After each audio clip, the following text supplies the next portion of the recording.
Ayan, sa lahat ng mga gustong magpakiskis ng palay,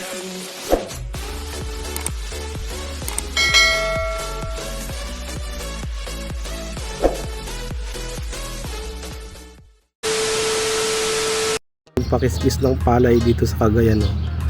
Pwede kayong tumawag sa number na to.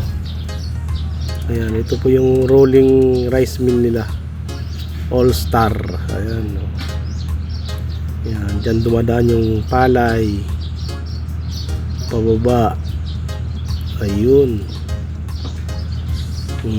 Ayan, dyan naghihiwala yung mga binlid saka yung bigas. Ayan, no? Yun, ipa. Ito yung ipa, pampakain sa baboy. Yun, oh. Galing. Ayan, nagiging bigas na. Wow, hindi mo na kailangan mag-type ng bigas. Malinis na yan, ready to cook na yan. Dito lang yan sa All Star Rolling Rice Mill. Yun, oh. Tawag lang po kayo sa number na yan.